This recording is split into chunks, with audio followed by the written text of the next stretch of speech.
Hello guys, welcome back to my channel Alisha Singla.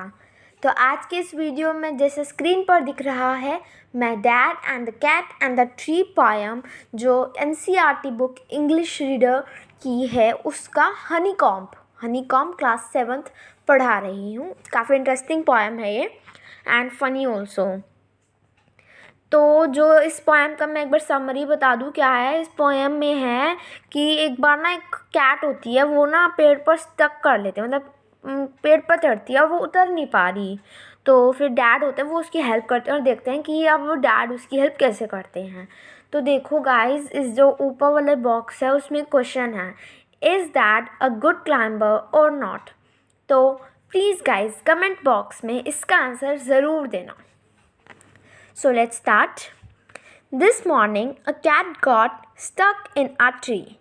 Dad said, "Right, just leave it to me." तो एक बार जो cat होती है वो ना स्टक मतलब होता है कोट, मतलब ना ऊपर ही अटक जाती है और फिर नीचे नहीं आ पा रही होती है। तो डैड कहता है कोई बात नहीं, मेरा काम है, मैं अपने आप उसे नीचे ले आऊँगा।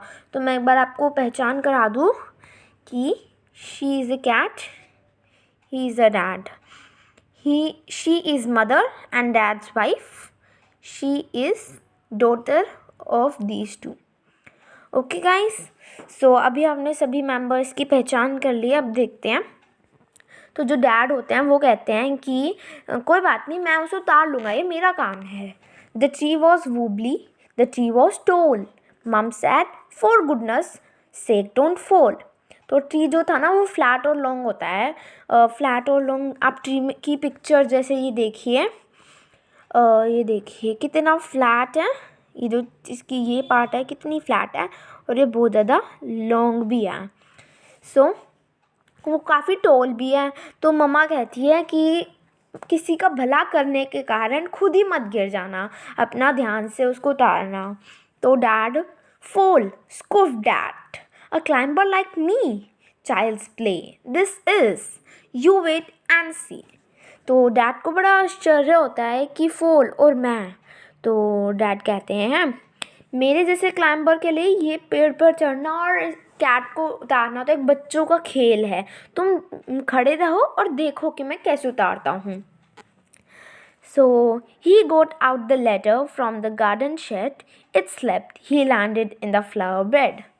तो फिर ना डैड ना जो गार्डन का एक शेड होता है ना, कई लोग होते हैं जिनके पास गार्डन होते हैं तो वहाँ पे वो शेड्स भी होते हैं। वहाँ पे ऐसी एक्स्ट्रा सामान में एज अ स्टोर एक्स्ट्रा सामान में लैडर पड़ी थी, तो वो लैडर ले आए डैड। तो फिर वो लैडर पे चढ़ने लगे तो लैडर ही स्लिप कर गई और डैड फ्लावर बेड में लैंड हो गए। ये देखिए यहाँ पे पिक्चर है, this is the flower bed, मतलब फ्लावर्स पर वो लैंड हो गए विद लैडर। सो अब नेक्स्ट पैराग्राफ पढ़ते हैं। Never mind said dad, brushing the dirt off his hair and his face and his trousers and his shirt. तो डैड कहते हैं कोई बात नहीं।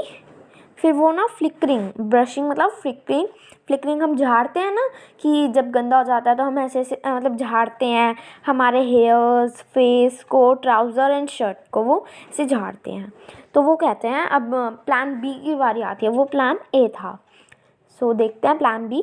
We will try plan B, stand out of the way. Mum said don't fall again, okay. तो वो कहते हैं, डैड कहते हैं कि अब हम प्लान बी ट्राई करेंगे, तुम थोड़ा सा दूर खड़े हो जाओ। तो मम्मा कहती है दोबारा ना गिर जाना, ठीक है। तो डैड कहते हैं fall again said dad, funny joke. Then he swung himself up on a branch, it broke. तो डैड कहते हैं कि दोबारा गिरना, कितना बड़ा जोक है ये, तुम कितना बड़ा जोक कर रहे हो कि मैं और दोबारा गिर जाऊँ। तो फिर डैड ना आता है ना, जैसे वो पीछे से कूद कर आए और एकदम से ना एक ब्रांच पर चढ़ गए हैं, मतलब भाग कर आए और एकदम से ब्रांच पे चढ़ गए। वो ब्रांच काफ़ी हल्की थी, दिखाती हूँ मैं कैसे। देखिए वो ऐसे पीछे से आए और एकदम से इस ब्रांच पे चढ़ गए, मतलब कोई भी ब्रांच हो सकती है, वो तो किसी पे भी चढ़ गए। और फिर वो जो देखो छोटी सी ब्रांच है तो उसको तो टूटना ही था, दैट फॉल डाउन। सो वो टूट गई। अब ऑब्वियसली कुछ टूटेगा और उस पर कोई होगा तो वो गिरेगा और लगेगी भी। Dad landed wallop back on the deck, Mom said, "Stop it, you will break your neck." Dad ना मतलब वलोप का मतलब होता है बहुत ज़्यादा हार्डली वो लैंड करा, क्योंकि वो पीठ के बल नीचे गिरे और उनको काफ़ी पेन भी हो रहा था, और काफ़ी आप इमेजिन भी कर सकते हैं कितना पेन हो रहा होगा, वो पीठ के बल लैंड करके गिर गए। सो मम्मा ने कहा अब आप रुक जाइए, अगर अब दोबारा करें तो आपकी ना जो नेक है ना वो भी ब्रेक हो जाएगी, please stop it. So dad कहते हैं, rubbish, said that, now we will try plan C, easy as banking to a climber like me. तो डैड मम्मा को कहते हैं, रबिश, मतलब कैसी बातें कर रही हो तुम, अब हम प्लान सी ट्राई करेंगे। ये मेरे लिए बहुत आसान काम है, मेरे जैसे क्लाइंबर के लिए तो बहुत ही आसान काम है, तुम ऐसी बातें मत करो। सो अब प्लान सी देखते हैं। Then he climbed up high on the garden wall, guess what, he didn't fall. तो अब उन्होंने क्या किया, ये जो गार्डन वॉल है, ये देखिए, ये जो ब्राउन कलर की गार्डन वॉल है वो उस पर चढ़े और फिर उन्होंने ट्री पर चढ़े, तो इससे वो गिरे तो नहीं, लेकिन he have a great leap and he landed flat in a crook of the trunk right on the cat। तो वो फिर ना एकदम से ट्री के ऊपर गए, और ऐसे जैसे ये चढ़े हुए हैं ऐसे ही वो ट्री के ऊपर गए, और बिल्ली को तो काफ़ी, जो कैट थी उसको तो काफ़ी डर लगा, वो एकदम से कूद गई। The cat gave a yell and sprang to the ground, pleased as punch to be safe and sound। Sprang का मतलब होता है मूव एंड जंप। तो मैंने कहा अभी कि वो कूद गई और सेफली वो लैंड करा, और वो ना फिर ज़मीन पर उतर के पंजे मारने लगी कि वो कहने लगी, बताने लगी कि मैं कितनी सेफली लैंड कर गई। So it's smiling and smirking, smart as can be, but poor old dad still stuck up the tree. तो डैड के साथ क्या होता है कि वो तो आराम से उतर गए, लेकिन डैड तो ऊपर ही रह गए, वो तो उतर ही नहीं पाए। So this was the poem, this poem was written by Kit right.